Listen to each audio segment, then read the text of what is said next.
Hello and welcome to our dental channel. Today we will be carving the maxillary right first incisor. We have previously talked about the instruments that we use in tooth carving, which I will link in the description box below. We also talked about the papers that are pre-measured, which we stick on the wax block to know the measurements of the actual tooth. Make sure to cut the paper really well, because it will guide your carving. Pick out your wax block and make sure it's totally fine and it has no air bubbles whatsoever. Now we stick the paper on the wax block. I like to outline my paper so that when it moves when I'm working, I can stick it back on. Make sure to take all the details on the paper when you outline it. All the curvatures, it all matters and it all counts. Now I outline the end of the cervical line and extend it on the mesial and distal walls. I do the same to the root. I take about 2/3 of the root and mark that as well.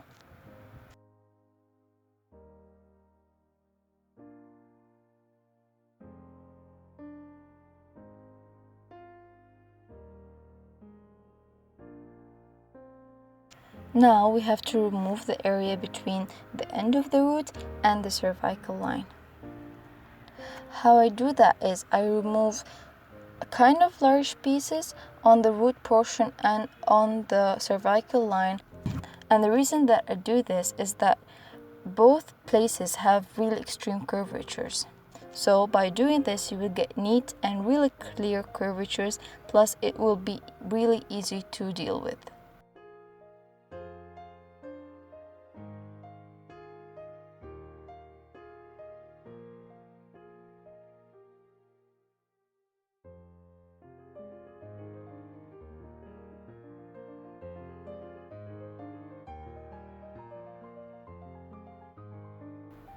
Now we will be removing the wax. You may notice that I'm cutting the wax in two directions, vertically and horizontally, and the reason that I do this is to get a smooth, even surface. Your teachers will tell you to stick papers on both sides, but I actually prefer sticking it on one side and relying on my side to even out the other side, and plus it will be really easy for you to do because not all students master to stick the papers exactly opposing to each other, so it's better just to stick it on one side. Make sure to remove the waxes from all directions so that you would get an even working surface.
Now I start removing from the incisal edges. And I leave the area of the cervical line to the end because I would like remove the top and the bottom, and then I would just mark the cervical line, and it would be more convenient and easy for me to do. It should be noted that the distal incisal edge is round and the mesial one is straight. So what I do is that I go back and forth on the distal one, but leave the mesial one on for only one direction so that it would stay straight, and the distal one would only have the curvature. Some people prefer doing this with the sock at the end, but I really like to outline all my details from the start.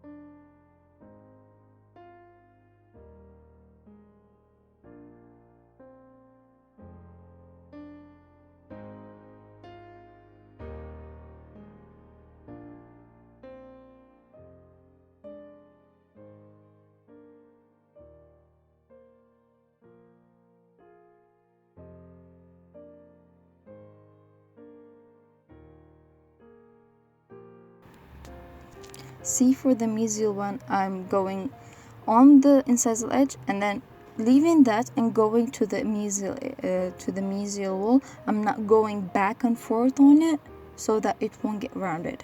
Now that I've finished the incisal edge, I would go to the cervical area which I've left.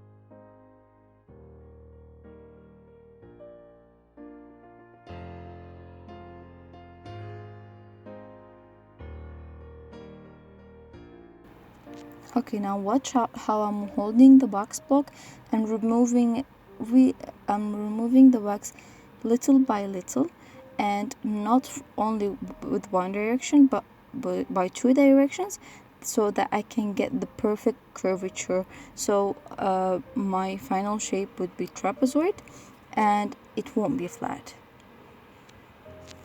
And I'm going also back and forth on the wax block in each direction, so I would still get a smooth surface to work on.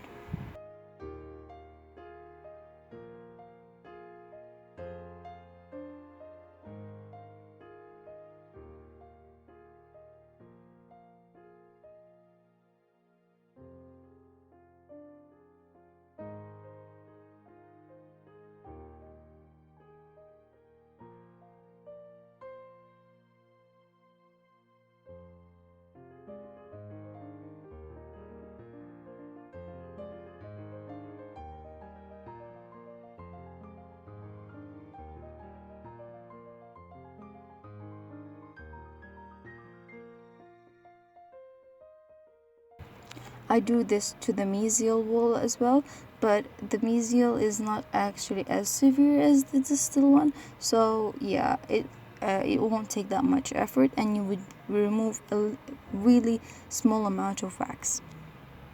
Now I'm just removing the paper and using my magic weapon to smooth all the surfaces out and get a really nice final shape.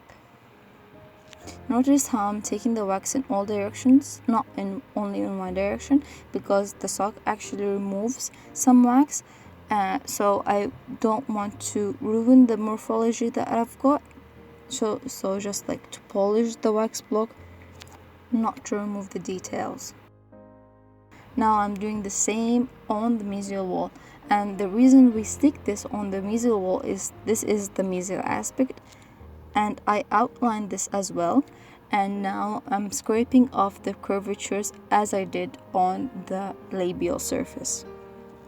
And you may notice that I'm leaving the papers on the wax blocks, and the reason I do this is actually for convenience, because it guides me better, and I don't have to like watch out for the line. Is it gone? Is it there?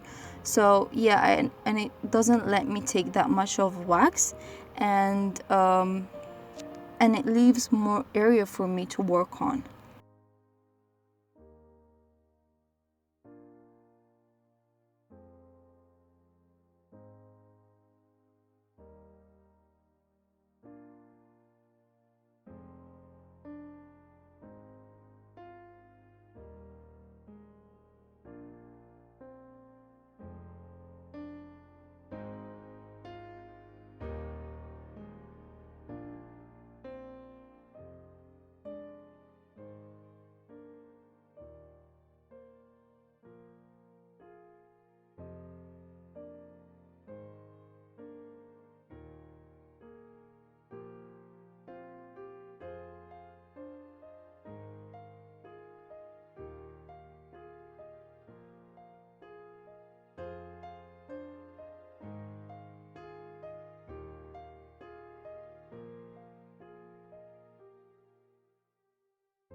And we're doing the same thing as we did for the labial surface. We took off from the root, now we're taking off from the incisal edge, and then we're going to the curvature that is on the cervical line.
Make sure not to remove a lot of wax from the labial and lingual areas on the incisal edge, because that area would get minimized when you prepare the fossa and prepare the cingulum and make them prominent. So don't remove a lot of wax from there, because if you do, you would get a really thin incisal edge that might break when you're working on it. With every step, with every piece of wax that you remove, check both sides. Are they even? Are they polished? So that you won't get any mistakes. Or if you do, you can easily repair them.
I'm using the sock again to polish and even out all the bulgings and extra wax that this step has generated, and to start the next step, which is carving.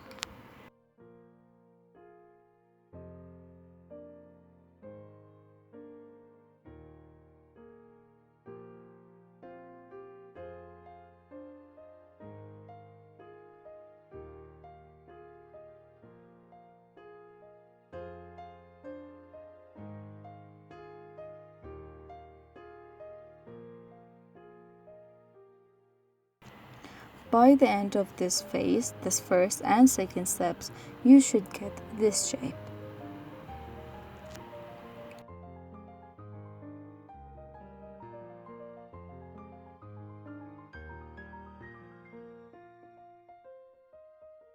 Now, I have really no idea where I got this method from, but I love it because it makes the cingulum really prominent and just beautiful. So basically what I do is I take 1 millimeter from each side on the incisor, on the lingual surfaces near the incisal edge, and do that on the root as well, and just make a line between those 2 points, and then I would make a line on both mesial and the surfaces and remove the area that's between those 2 lines which I generated just now.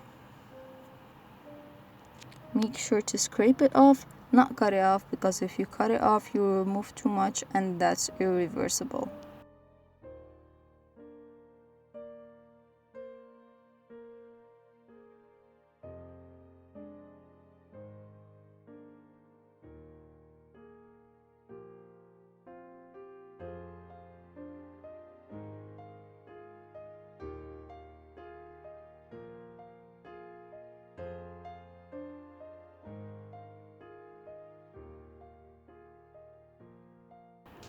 Make sure to make both sides even, because if you don't, the cingulum would like lean to one side more than the other, and you really don't want that.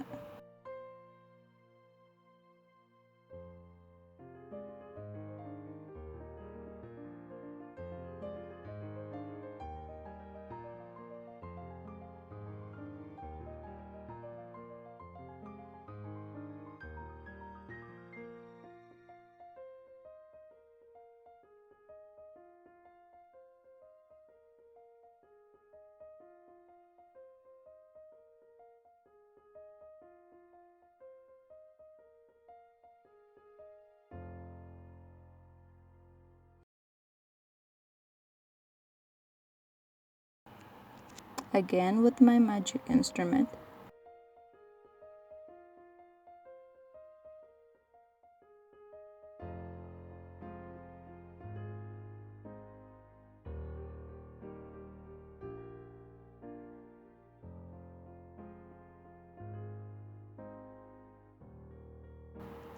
Okay, now what I'm doing is that I'm outlining my fossa. And we ought to do this as an M shape, but that's actually not how the natural tooth looks, but that's textbook.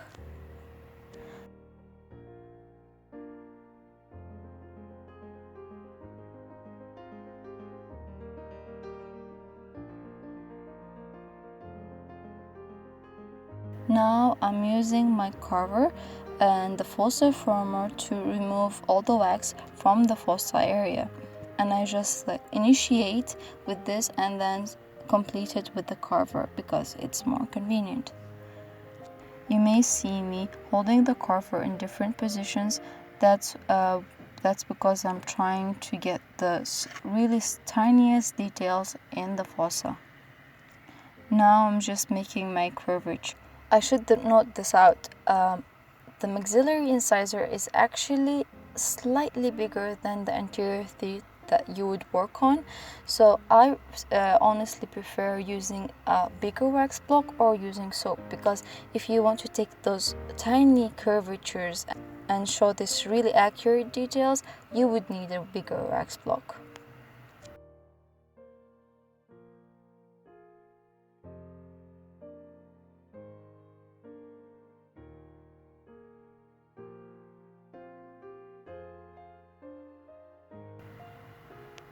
Now I'm just outlining my cervical line so I can remove the wax from underneath it.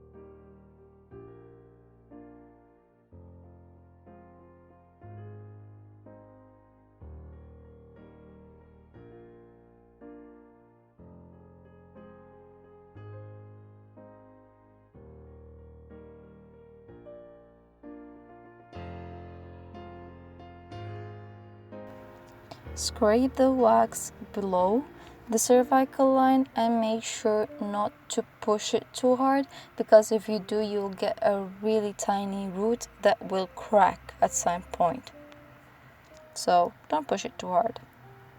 Now what I like to do is that I go from bottom to top and stop at the cervical line, so that it gives me a more clear cervical line and it would be really neat. Plus, it's just easier to do it that way. See how I'm going from bottom to the top, from bottom to the top, so that I can hit the cervical line. But make sure not to cross it over and remove the wax from the area above it.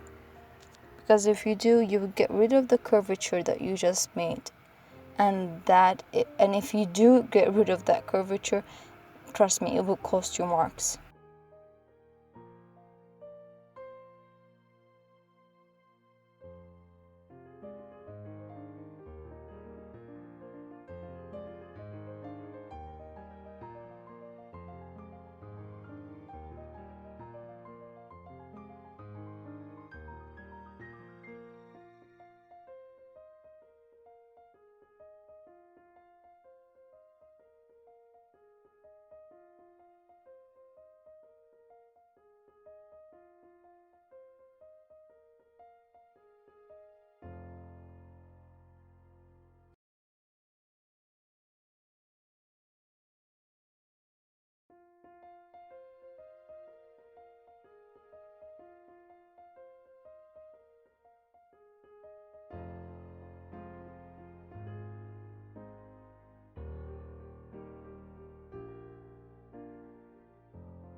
Now I'm just like outlining and removing, outlining and removing, outlining and removing.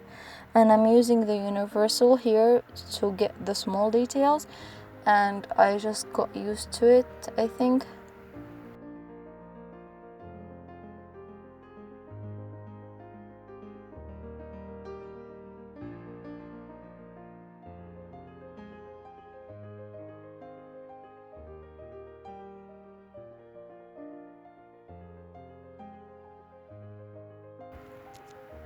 Now I'm making the curvature on the labial surface more prominent and just moving the cervical line so that I can get the perfect length of my central incisor.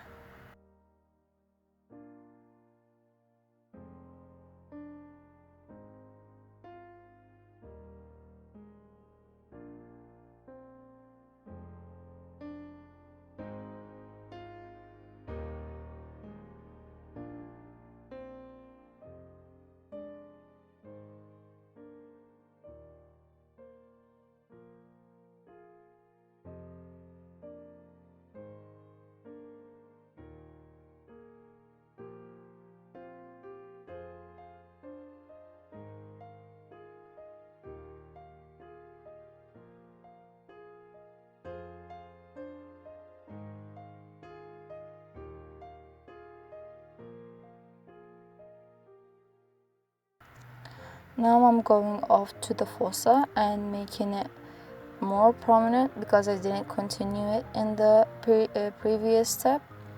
And the reason that I don't complete each step at a time is that if I mess up in one step, I can compensate it in another step. And I told you this before in the previous video.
Cleaning off the wax, finishing polishing with the sock, and making the details more prominent. Now I'm just removing extra wax so that I can get the perfect length of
Hope this video was clear and that you can start off your carving journey.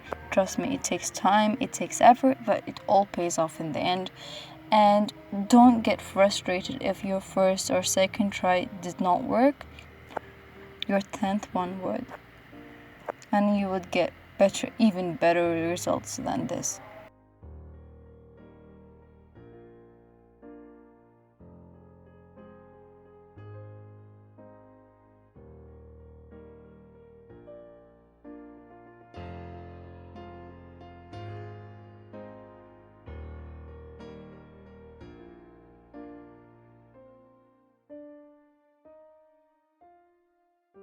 By the end of this video, you should get something like this. If you have any questions, please tell us in the comment section below. Hope this video helped. See you next time.